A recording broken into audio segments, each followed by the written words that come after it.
सुप्रभात, नमस्कार। मैं आपकी हिंदी की अध्यापिका आज आपके समक्ष काव्य खंड से अध्याय 1 सूरदास के पद लेकर प्रस्तुत हुई।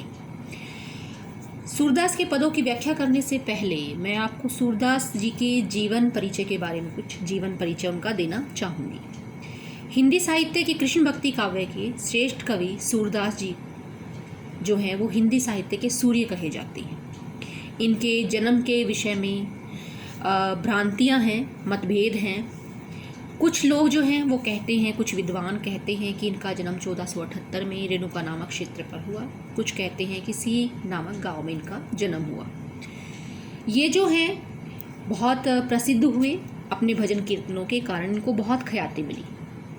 सूरदास जी जन्म से नेत्रहीन थे या बाद में नेत्रहीन हुए, इसके कोई निश्चित प्रमाण है वो हमें नहीं मिलती है।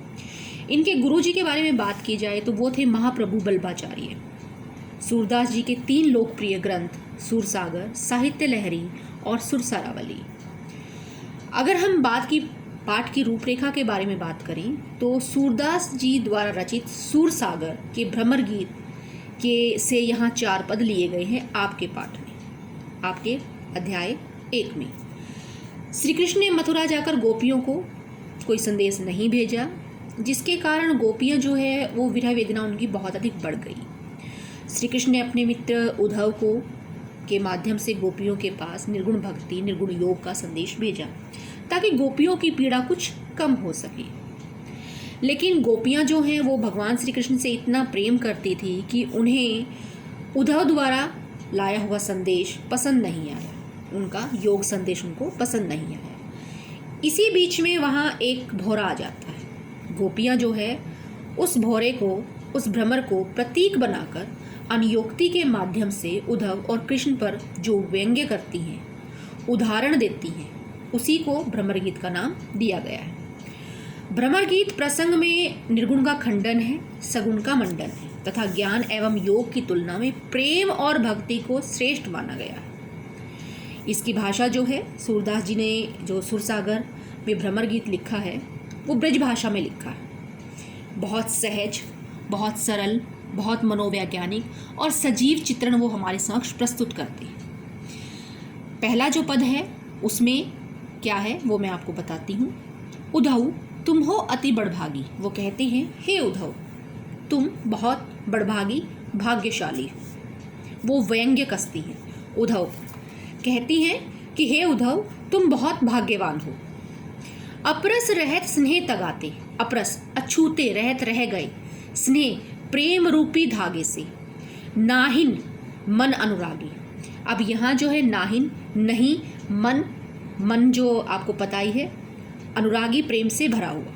वो कहती हैं कि तुम बहुत भाग्यवान हो जो अभी तक श्री कृष्ण के साथ रहते हुए भी उनके प्रेम रूपी धागे में बंध नहीं पाए। तुम्हारे मन में उनके प्रति प्रेम उत्पन्न नहीं हो पाया।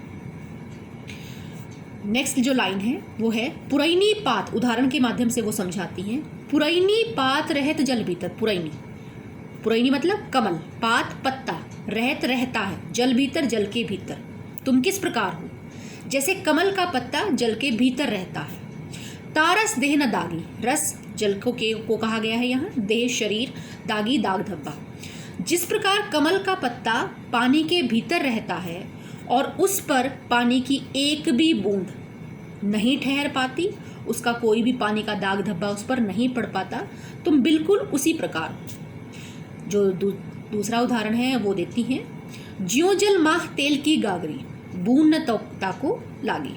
ज्यों जिस प्रकार जल माह जल के भीतर, तेल की गागरी तेल की मटकी, तेल की भरी हुई मटकी को अगर जल के भीतर डुबो दिया जाए, बूंद न ताको लागे, उस पर पानी की एक भी बूंद जो है वो ठहर नहीं पाती, रुक नहीं पाती। ताको मतलब उसको, उस पर पानी की एक भी बूंद ठहर नहीं पाती। 2 यहाँ एग्जाम्पल दिए। कमल का पत्ता जो पानी में रहता है, जल के भीतर रहता है और एक भी दाग धब्बा पानी का उस पर नहीं पड़ता।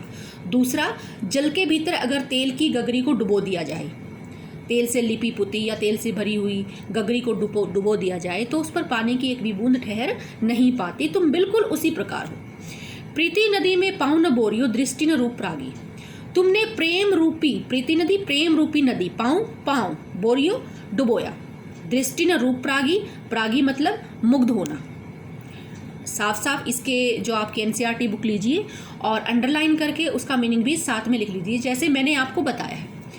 तुमने प्रेम रूपी नदी में पांव अभी तक पैर नहीं डुबोया है। दृष्टि न रूप प्रागी, और तुम अभी तक जो है भगवान श्री कृष्ण के रूप सौंदर्य पर मुग्ध नहीं हुए हो। ना तो तुमने प्रेम रूपी नदी में पैर डुबोया है और ना ही तुम्हारी नज़र जो है, तुमने अपना चेहरा पानी में नहीं देखा है, तुम उनके रूप सौंदर्य पर मुग्ध नहीं हुए हो। सूरदास अबला हम भोरी, अबला मतलब बेचारी, भोरी मतलब नारियाँ। गुड़ चांटी ज्यों पागी, गुड़ मतलब गुड़ के बारे में, चांटी चीटियाँ, ज्यों पागी लिपट जाती हैं। तुम किस प्रकार हो, हम यहाँ किस प्रकार हैं। सूरदास जी यहाँ बताते हैं गोपियों के बारे में कि हम बेचारी नारियाँ, हम भोली नारियाँ अब श्री कृष्ण से के प्रेम से लिपट गई हैं। कैसे लिपट गई हैं, जैसे उनमें उलझ गई हैं। कैसे, जैसे चींटियां गुड़ से चिपक जाती हैं, ठीक उसी प्रकार हम भी श्री कृष्ण के प्रेम में उलझ गई। तो वो कहती हैं उद्धव से, हे उद्धव, हम तो भोली भाली अबलाएं हैं, हम तो तुम्हारी तरह कोई ज्ञान नहीं है हमारे पास। जिस प्रकार चींटियां गुड़ से चिपक जाती हैं, ठीक उसी प्रकार भी हम श्री कृष्ण के प्रेम में उलझ गए हैं। अब ये पहला पद यहाँ समाप्त होता है और दूसरे पद की मैं वीडियो बाद में आपके पास भेजूंगी।